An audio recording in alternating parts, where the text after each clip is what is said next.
हे game changers. हम सब पैसा कमाने के लिए 15 से 20 साल पढ़ाई करते हैं, लेकिन सोचने वाली बात यह है इस टाइम में हम कभी भी अमीर होने के तरीके नहीं सीखते और ना ही ये चीज़ हमारे स्कूल्स या हमारी यूनिवर्सिटीज हमें सिखाती हैं। इसलिए आज मैं इस टॉपिक पे एक बहुत ही famous book Rich Dad Poor Dad से कुछ बातें आपसे शेयर करने वाला हूँ। इस बुक के बारे में मेरे जितने भी दोस्तों से बात हुई है उन सबका यही कहना है, अगर वो ये बुक ना पढ़ते तो उनकी लाइफ वेस्ट हो जाती। मेरा भी इस बुक के बारे में कुछ ऐसा ही ख्याल है और उम्मीद करता हूँ इस वीडियो को पूरा देखने के बाद आपका भी कुछ यही ख्याल होगा। तो आइए शुरू करते हैं। जब रॉबर्ट सिर्फ 9 साल के थे, उनके स्कूल के कुछ बच्चों ने पिकनिक रखी जिसमें रॉबर्ट को इनवाइट नहीं किया गया क्योंकि वो एक गरीब घर के लड़के थे। इस बात ने रॉबर्ट को इतना हर्ट किया कि उन्होंने तय कर लिया कि उन्हें कैसे भी करके अमीर बनना है। इस मकसद में उनके दो उस्ताद थे, एक उनके रियल फादर जिन्हें रॉबर्ट पुअर डैड कहते हैं, दूसरे उनके दोस्त के फादर जिसे रॉबर्ट अपना उस्ताद मानते थे और रिच डैड कहते थे। उनके पुअर डैड एक टीचर थे जो PhD पास थे और उनके रिच डैड सिर्फ 8वीं पास बिजनेसमैन। रॉबर्ट ने देखा उनके दोनों डैड्स की सोच एक दूसरे से बिल्कुल अपोजिट थी। जैसे उनके पुअर डैड उन्हें कहते, बेटा अच्छे से पढ़ाई करो ताकि तुम किसी बड़ी कंपनी में जॉब कर सको, वहीं उनके रिच डैड उन्हें कहते, बेटा अच्छे से पढ़ाई करो ताकि तुम अपनी कंपनी खोल सको और बहुत से लोगों को जॉब दे सको। उनके पुअर डैड कहते, पैसा हर बुराई की जड़ है, वहीं रिच डैड कहते, पैसे का ना होना हर बुराई की जड़ है। पुअर डैड कहते, किसी महंगी चीज़ के बारे में ना सोचो क्योंकि तुम गरीब हो, वहीं रिच डैड कहते, अगर तुम्हें कोई महंगी चीज़ चाहिए तो सोचो तुम कैसे इतना कमा सकते हो कि तुम वो चीज़ ले सको। रॉबर्ट ने दोनों की बातें सुन के अपना दिमाग यूज़ किया और अपने रिच डैड को फॉलो किया जो उस वक्त तो गरीब थे, आगे जाके अपने एरिया के सबसे अमीर इंसान बने और खुद रॉबर्ट भी उनकी सिखाई हुई बातों से बहुत अमीर बने। वहीं उनके पुअर डैड हमेशा पैसों के लिए परेशान रहे। रॉबर्ट के रिच डैड ने उन्हें जो बातें सिखाई उनमें से कुछ बातें ये हैं। पहली है, poor people work for money, rich make money work for them, यानी गरीब लोग पैसे के लिए काम करते हैं, वहीं अमीर पैसे को अपने लिए काम करवाते हैं। जैसे हम में से काफी लोग सिर्फ जॉब करना चाहते हैं क्योंकि उससे उन्हें सेफ फील होता है, लेकिन उसी जॉब को करते करते वो पैसे के गुलाम बन जाते हैं और पैसे के लिए काम करना शुरू कर देते हैं। पैसे को खो देने का डर उन्हें इस जॉब के अलावा कुछ और सोचने ही नहीं देता। वो इसी सोच में रहते हैं जैसे जैसे सैलरी बढ़ेगी वो अमीर होते जाएंगे, लेकिन रियलिटी ये है सैलरी बढ़ते ही वो अपने खर्चे बढ़ा देते हैं और फिर पूरी उम्र बिल्स पे करते करते ही गुजर जाती है। अमीर लोग पैसे के लिए काम नहीं करते बल्कि पैसे को अपना गुलाम बना के उसे अपने लिए काम करवाते हैं। वो खुद काम करते हैं तो सिर्फ स्किल्स सीखने के लिए ताकि आगे जाकर पैसे को अपने लिए काम करवा सकें। सोचिए, अगर हम पैसे को अपने लिए काम करवाना सीख जाएं तो फिर हम जब सो रहे होंगे या घूम रहे होंगे, पैसा हमारा गुलाम बन के हमारे लिए दिन रात काम करता रहेगा ताकि हम और पैसा बना सकें। सिर्फ पैसे का डर और उसकी गुलामी से आज़ाद होकर ही हम पैसे का असल फायदा उठा सकते हैं।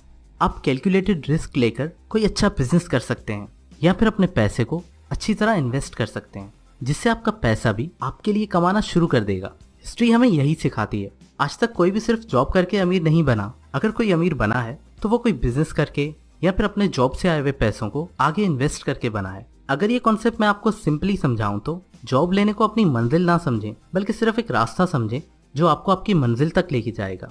आखिर में याद रखिए, अगर अमीर बनना है तो पैसे के लिए काम नहीं करना बल्कि पैसे को अपने लिए काम करवाना है। दूसरी बात है, differentiate between your assets and liabilities, यानी अपने एसेट्स और लाइबिलिटीज का फर्क समझ लें। गौर से सुनिएगा, ये बहुत ही इंपॉर्टेंट पॉइंट है। अगर सिंपली समझाऊं तो एसेट वो होता है जो हमारी जेब में पैसा लेके आए, जैसे कि किसी बिजनेस में पार्टनरशिप, किसी कंपनी के शेयर्स या एक ऐसी रियल एस्टेट प्रॉपर्टी जहां से आपको रेंट मिलता हो। और लाइबिलिटीज वो जो हमारी जेब से पैसा निकाल लें, जैसे कि महंगे महंगे मोबाइल फोन्स, महंगी गाड़ियां, बड़े बड़े घर जिनको पहले लेने में भी पैसा जाता है और फिर उनकी मेंटेनेंस में भी खर्चा होता है। मिडिल क्लास लोग यही गलती करते हैं, वो लाइबिलिटीज खरीद रहे होते हैं अपना एसेट समझ के। अमीर लोग एसेट बिल्ड करते हैं और जितना हो सके लाइबिलिटीज से दूर भागते हैं। गरीब और अमीर लोगों का पैसे का लेन देन कुछ ऐसा होता है, गरीब के पास जॉब से पैसा आता है और वो उसे अपने जरूरी एक्सपेंसेस में खर्च कर देता है। मिडिल क्लास के पास भी जॉब से ही पैसा आता है, वो उसे जरूरी एक्सपेंसेस और लाइबिलिटीज पे खर्च कर देता है। वहीं अमीर के पास एसेट्स और जॉब से पैसा आता है जिससे वो जरूरी एक्सपेंसेस पूरे करके बाकी का पैसा अपने एसेट्स पे लगाता है जो उन्हें आगे जाके और एसेट्स बना के देते हैं। इस तरह अमीर और अमीर होता जाता है। तो दोस्तों, हमें भी अपने ज्यादा पैसे एसेट्स पे लगाने चाहिए और लाइबिलिटीज से दूर भागना चाहिए। तीसरी बात है, बिल्ड पैसिव इनकम स्ट्रीम। अमीर लोग पैसिव इनकम स्ट्रीम बिल्ड करते हैं, यानी ऐसा सेटअप जिसमें वो एक्टिव हो या ना हो फिर भी पैसा आता रहे। एक पैसिव इनकम स्ट्रीम बिल्ड करना बेस्ट वे है पैसे को अपने लिए काम करवाने का। पैसे कमाने के दो तरीके होते हैं। पहला, एक्टिव इनकम स्ट्रीम, जब आप खुद सारा वक्त काम कर रहे हो जैसे कि जॉब। और दूसरा है पैसिव इनकम स्ट्रीम, जब आप सिर्फ पैसिवली सुपरवाइज कर रहे हो। ये दोनों चीजें मैं आपको एक एग्जाम्पल देके समझाता हूँ। दो गांव थे जहाँ पे पानी नहीं था, लेकिन थोड़ा ही दूर एक नहर थी। वहाँ के दो लड़कों ने सोचा वो नहर से पानी भर के आएंगे और उसे गांव में बेच देंगे। कुछ वक्त तक उनका ये बिजनेस चलता रहा। उनमें से पहला लड़का यूं ही मेहनत करके पानी लाके बेचता रहा, लेकिन दूसरे ने कुछ वक्त के लिए काम बंद कर दिया। उसने अपने बचाए हुए पैसों से नहर से अपने घर तक पाइपलाइन बिछाना शुरू कर दी और फिर वो अपने घर से ही पानी बेचने लगा। कुछ वक्त बाद वो दोनों लड़के ही बीमार हो गए और पहले लड़के का काम रुक गया, लेकिन दूसरे लड़के ने किसी को थोड़े पैसों पे अपने पास नौकरी पे रख दिया, जो उसके लिए उसके घर से पानी बेचता था। और इसी तरह उसका बिजनेस चलता रहा और वो कभी भी पैसों के लिए परेशान नहीं हुआ, क्योंकि उसने एक पैसिव इनकम स्ट्रीम बिल्ड कर दी थी, जिससे उसके होने या ना होने से उसके बिजनेस को इतना फर्क नहीं पड़ता था। आज के इस जमाने में हम भी बहुत सारे वेज से पैसिव इनकम स्ट्रीम बिल्ड कर सकते हैं, जैसे कि इंटरनेट पे एक वेबसाइट बना के, यूट्यूब पे एक चैनल बना के, या कोई ऐप बना के। और ऐसा बहुत सारे और बिजनेस में भी हो सकता है।